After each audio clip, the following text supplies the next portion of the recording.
Hi, and welcome back to Hazmat Ops Training. I'm Joel. We're coming to you from the back lot of the studio here. Today we're going to talk about placards. We talked about placards during our emergency response guidebook series, and I told you that we would go a little bit more in depth, and today we're going to do that. Stay right with us.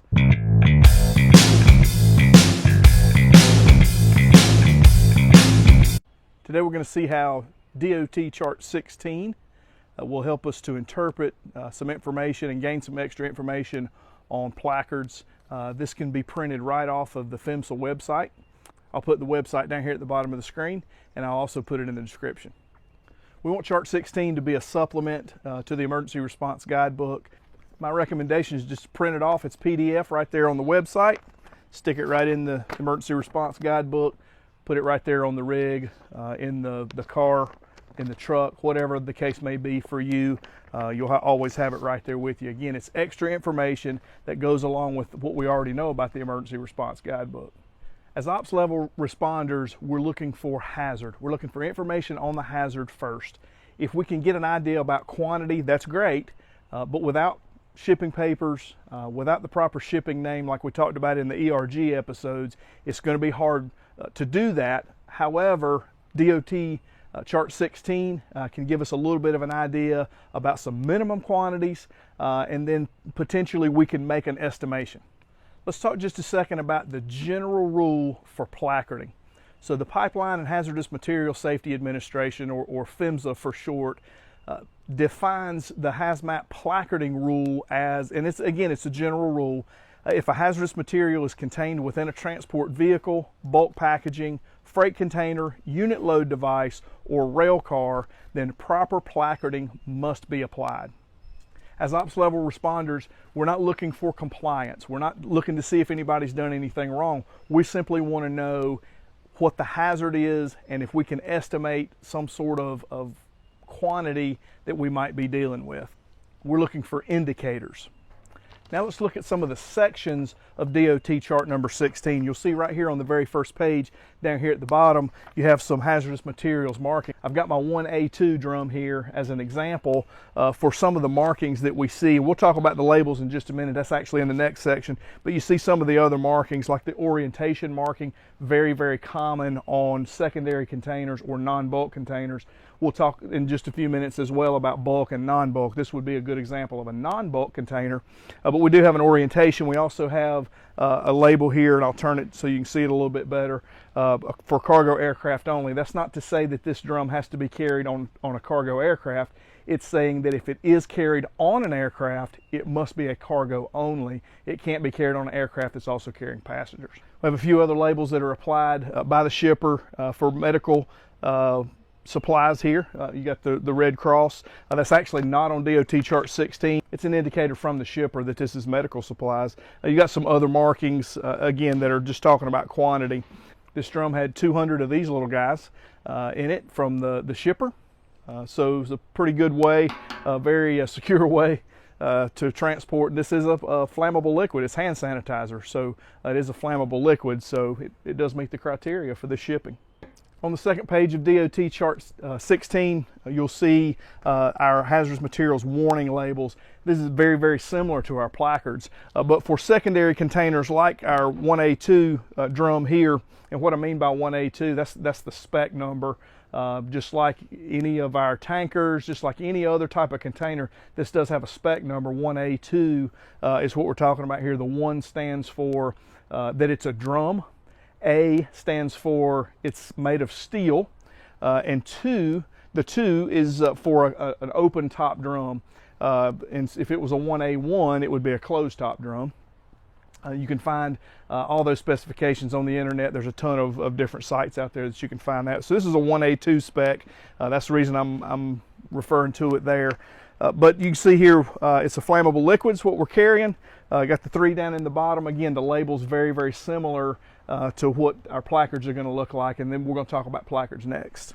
We'll go in the studio in just a minute and we'll talk about more in depth on DOT Chart 16, but just for some general reference, on the third page you'll see our hazardous materials warning placards.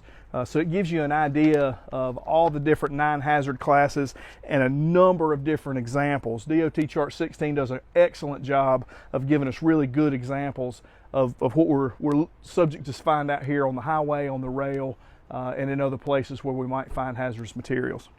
Join me inside in the studio and we'll break down the rest of the chart. Hi, and welcome to the studio. I told you it would be just a few minutes. It's actually been 2 weeks. Hopefully you've had time to grab your 2020 Emergency Response Guidebook as well as your DOT Chart 16. Remember, I told you can print it off the PHMSA website, which is in the description. Just stick it right in there. That sits right there in the console of the vehicle, in the door pocket, wherever the case may be for you. So we said outside that we were going to break down the PHMSA general rule for placarding. So I want to read that again. The general rule is if a hazardous materials is contained within a transport vehicle, bulk packaging, freight container, unit load device, or rail car, then proper placarding must be applied.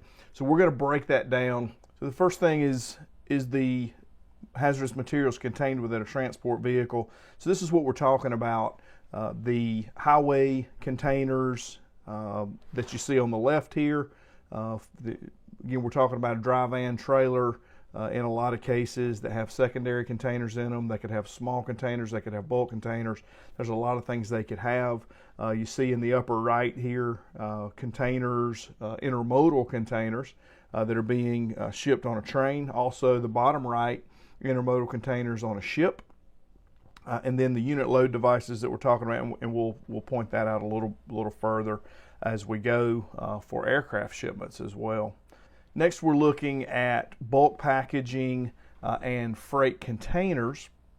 So the definition for bulk packaging is for liquid materials. We're talking about greater than 119 gallons. Now, incidentally, that comes into play around about 1,000 pounds. That'll come into to be a little bit more important as we go.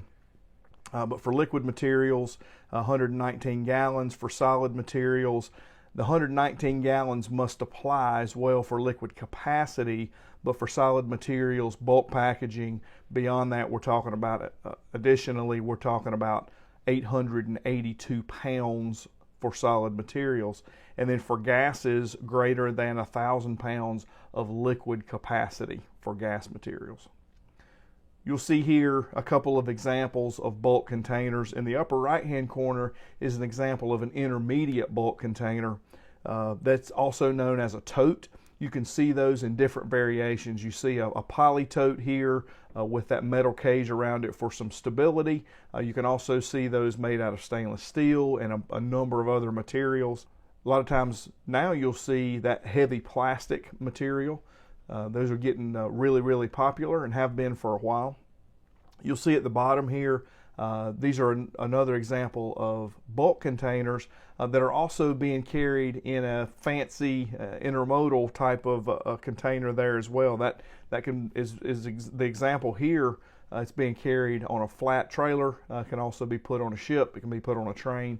There's a lot of different uses for those intermodals, and we'll look at those in other episodes.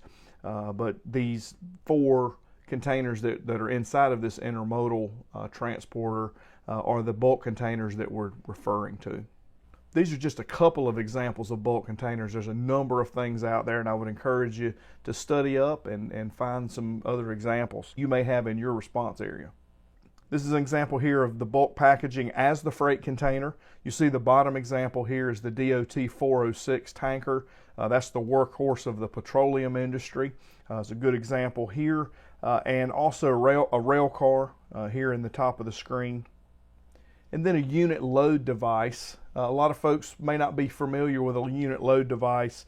Here right in the middle of the screen you see the big silver containers that they're loading onto the aircraft. Those are what are referred to as a unit load device. Now remember, hazardous materials can be transported by air, so they can be transported by highway, rail, sea, and air. There are a number of restrictions, but air transport of hazardous materials is allowed.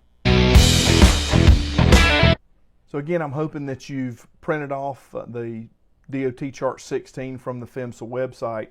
I'd like for you to follow along with me. It may be a little bit difficult to see on the screen. If you have that printed copy that you need to have in your 2020 Emergency Response Guidebook, that'd be good to have handy right now. So you'll see here we're actually on the third page of DOT Chart 16, which is illustrating our placards. Now the second page is for our labels for secondary containers. Here's one of the things I like best about DOT Chart 16 and how it can help us in the field. You'll see an example of all 9 hazard classes as well as the dangerous placard, and we'll talk about it in just a minute. In some cases, where the hazard class is in the bottom of the placard, you'll see the actual division number. In the case here, you'll see for oxidizers, you'll see 5.1. For explosives, you'll see 1.4, 1.5, 1.6. So it's a good example there. The thing that I really like the most is the description. So I told you before, for every rule, and we talked about the general rule for placarding, and for every rule in the hazmat world, there's 10 exceptions. So not really, but you know what I'm talking about. There's a number of exceptions out there. So the DOT Chart 16 does a great job of giving us some description about what types and some of these divisions that may be placarded in any quantity, and you'll see that a number of these must be placarded over or greater than 1,001 pounds. That's where Table 1 and Table 2 will come into play. Let's look at a couple of more things on the placard here, and then we'll look at our Table 1 and Table 2 materials. Again, there's a number of really good examples of the placards that we'll see here, along with our descriptions, and you'll see the very last one to the right there is our dangerous placard. You can read right along. The dangerous placard allows multiple Table 2 materials to be placarded under the dangerous placard until a single shipment over 2,205 pounds is loaded, and then the individual material specific placard must be used. So here on the last page, you'll see to the left side our placarding table. So we have a Table 1 and a Table 2. So our Table 1 materials must be placarded in any quantity. Why is that? Quite simply, it's hazard. These materials, due to their inherent nature, have to be placarded in any quantity. And then our Table 2 materials, here we're talking about our non-bulk containers where the shipment equals greater than 1,001 pounds on that transport vehicle. As I've said before, DOT Chart 16 is a great tool, but it's simply that, it's a tool. It's not a silver bullet. It's not going to tell us everything that we want to know. It's a tool in the toolbox to help us analyze information, to help us analyze hazards, and to make good informed decisions. Remember to take this information, combine it with your agency's policies and procedures, and stay safe. Hey, thanks for being with us today. Remember to like and subscribe, and we'll see you on the next episode.